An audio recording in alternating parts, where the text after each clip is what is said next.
Bonjour tout le monde, c'est Jérémy et bienvenue sur la chaîne Enseigner le FLE en ligne. Aujourd'hui, on se retrouve dans un nouvel épisode de podcast et on va répondre à la question suivante. Peut-on enseigner le FLE de manière très professionnelle sans parler la moindre langue étrangère? C'est une question qui m'a été posée par une abonnée et donc je la salue si elle regarde cette vidéo et on va pouvoir y répondre dans ce podcast. Avant de commencer ce podcast, je vous invite à rejoindre ma formation, vous inscrire à ma formation gratuite qui s'appelle 3 jours pour se lancer en tant que prof de FLE en ligne sans aucune expérience et en partant de zéro. Pendant ces 3 jours, je vous accompagne, je vous prends par la main vraiment pour arriver à trouver des solutions pour vous lancer, même si vous avez peur de ne pas être à la hauteur, si vous avez peur de vous lancer dans le monde de l'enseignement en ligne, je vous aide pendant 3 jours à accomplir vos objectifs. C'est le tout premier lien dans la description si vous êtes intéressé. Ceci étant, passons maintenant à l'épisode de podcast. Alors on en est, je crois, si je dis pas de bêtises, au 9e ou au 10e épisode de la série de podcasts. Je vous mets tous les liens dans la description si vous avez raté les épisodes précédents. Alors, la question que m'a posée cet abonné, c'est peut-on enseigner le FLE de manière très professionnelle sans parler la moindre langue étrangère? En fait, c'est une abonnée qui a peur de se lancer parce qu'elle pense qu'il faut absolument maîtriser des langues étrangères, que c'est quelque chose d'indispensable pour être un prof de FLE et que si on ne parle pas de langue étrangère, on va se faire écraser par les autres profs qui, eux, sont bilingues dans d'autres langues. C'est un peu, c'est pas tout à fait vrai en fait de penser comme ça. Je vais essayer de nuancer dans cet épisode. Je veux dire en fait quels sont les avantages de maîtriser des langues étrangères quand on est prof de FLE et est-ce que c'est indispensable et est-ce qu'on peut faire sans? Moi c'est ce que je vais essayer c'est la question à laquelle je vais essayer de répondre dans cet épisode.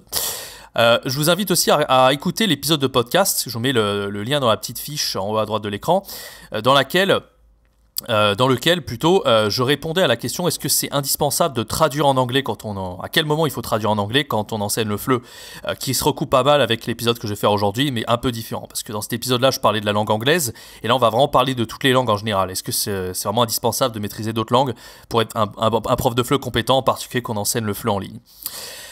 Alors, par rapport à cette question, moi je dirais que c'est bien de maîtriser des langues, évidemment on va pas se mentir, c'est un atout, c'est un plus de maîtriser des langues étrangères quand on est prof de FLE, mais c'est pas du tout obligatoire. C'est pas du tout obligatoire, c'est pas ce qui fait qu'on va être un excellent prof de FLE. C'est pas en tout cas la question numéro 1. Et donc cette personne qui me posait la question, est-ce que peut-être qu'il faudrait que je me mette à niveau en langue avant de me lancer prof de FLE? Moi je pense pas qu'il faille faire ça. Je pense qu'il faut se lancer le plus tôt possible. Et même si vous maîtrisez même pas l'anglais, le plus dommage en fait c'est pas maîtriser l'anglais parce qu'il faut quand même avoir des bases d'anglais, on va pas se mentir, c'est très important surtout en 2021, mais si vraiment vous avez pas trop de bases et si les langues c'est pas trop votre truc, c'est pas ce qui fait que vous allez être un mauvais prof de FLE, loin de là. Donc c'est pas obligatoire et en plus moi j'ai connu des dizaines de profs, la majorité des profs que j'ai connus c'est pas des profs en fait qui étaient très forts en langue étrangère de base, surtout en présentiel. Alors en ligne c'est vrai que c'est un petit peu différent, mais la plupart des profs que j'ai connus qui ont fait carrière dans le FLE pendant 20 ans, 30 ans et plus, c'est pas des profs qui sont des bêtes en langue en fait. Ils ont peut-être des petites notions d'anglais et des petites notions vite fait dans des langues, mais ils sont pas du tout bilingues dans d'autres langues et c'est pas un must en fait pour être un bon prof de FLE.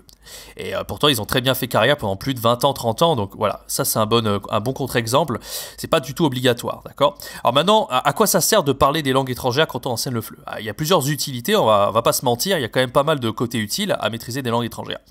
D'abord, l'enseignement du FLE, à quoi ça sert de parler une langue?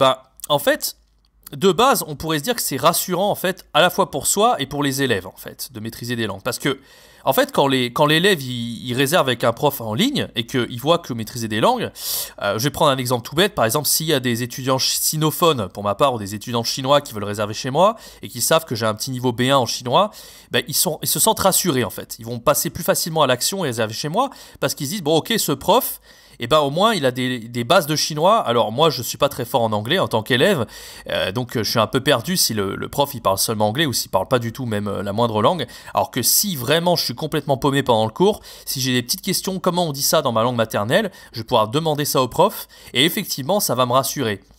Après, ça peut être un piège en fait, de se dire ok je maîtrise la langue de mon apprenant, du coup je vais avoir tendance à trop traduire en fait, alors que la traduction ça peut, faut pas vraiment rentrer dans la traduction à chaque fois en fait, de toujours vouloir traduire et devoir donner des mots dans la langue maternelle de l'apprenant. Au contraire, il faut savoir se débrouiller sans, c'est un des trucs qu'on apprend en Master FLE et effectivement un bon prof ça va être quelqu'un qui va être capable de faire comprendre des choses à son apprenant sans passer toujours par sa langue maternelle. Et le problème de passer par sa langue maternelle tout le temps, on va avoir tendance à trop traduire on va avoir tendance à se reposer là-dessus et ça va prendre l'apprenant il va prendre une mauvaise habitude de toujours nous poser les questions dans sa langue cible parce qu'il va savoir qu'en fait on parle sa langue et nous on aura tendance à lui répondre et à cause de ça va freiner l'apprenant dans sa progression, en particulier dans la compréhension orale et le fait en fait il va prendre des mauvaises habitudes, il va tout simplement ne pas être dans la production instantanée, ne pas être en immersion et toujours se reposer sur sa langue maternelle. Et nous c'est pas ce qu'on veut. Dès le départ on veut en fait faire en sorte que l'apprenant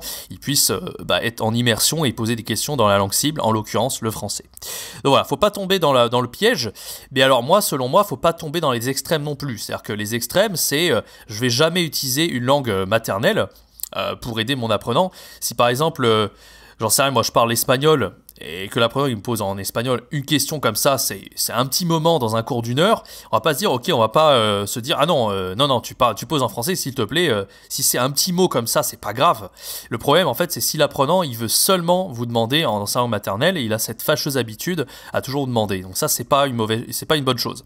Donc dès le départ ce qu'on veut faire c'est habituer l'apprenant à toujours poser des questions dans la langue cible, en l'occurrence le français, et de pas passer par cette méthode en fait de la traduction en fait, qui est pas forcément bonne en fait, qui peut être utile mais on veut pas en faire une habitude, quelque chose de systématique, tout simplement, d'accord ? Donc voilà, donc l'intérêt de maîtriser une langue en fait, c'est de rassurer l'apprenant, comme il vient de le voir. Mais par défaut, il vaut mieux ne pas traduire. Enfin, il vaut mieux ne pas le faire par défaut, mais ça peut toujours être bien en fait pour rassurer son apprenant, d'accord ?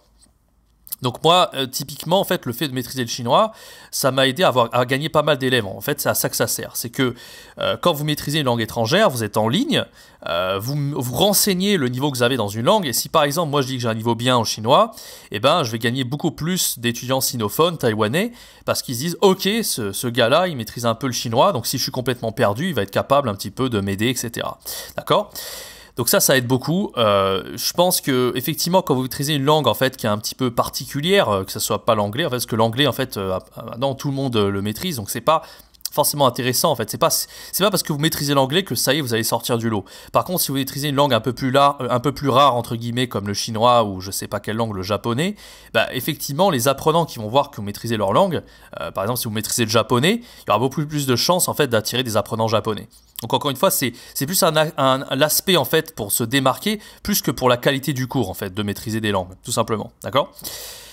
Donc voilà, j'ai parlé du fait de, en fait, si l'apprenant en fait il est complètement perdu, évidemment, vous pouvez l'aider en plein cours. Par rapport au CV, par rapport à la qualité de votre profil d'enseignant, évidemment, c'est utile.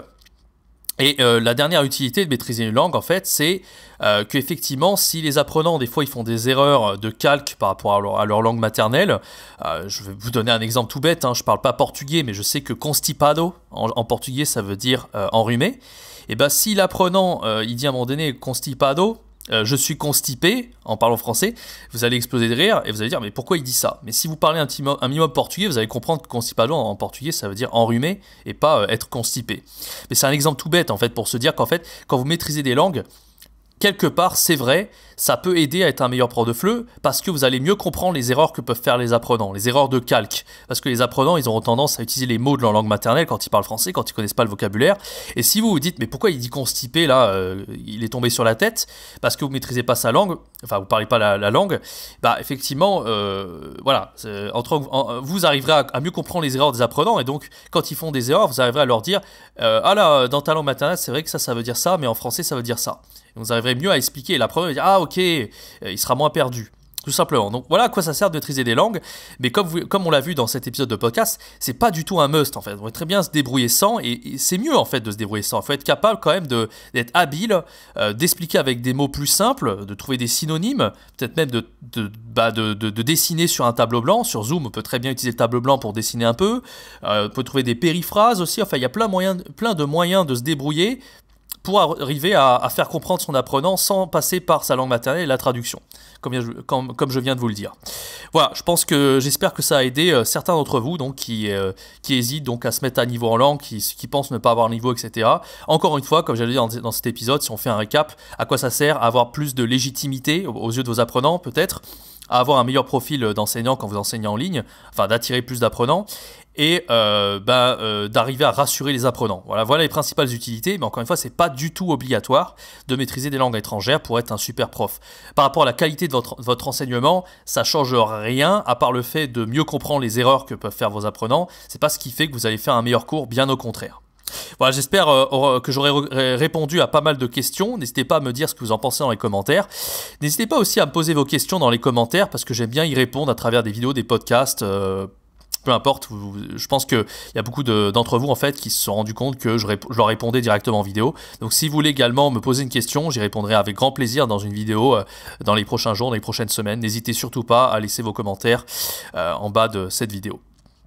Voilà, j'espère que ça vous a plu. N'hésitez pas à vous abonner à ma chaîne YouTube. Je fais une vidéo par jour pour aider les profs de FLE comme vous à devenir des profs de FLE indépendants, à gagner leur vie en ligne avec des méthodes, des astuces et des ressources dans le domaine du FLE. Je vous dis à très bientôt pour un prochain podcast, un prochain épisode, une prochaine vidéo. C'était Jérémy. Ciao, bye bye.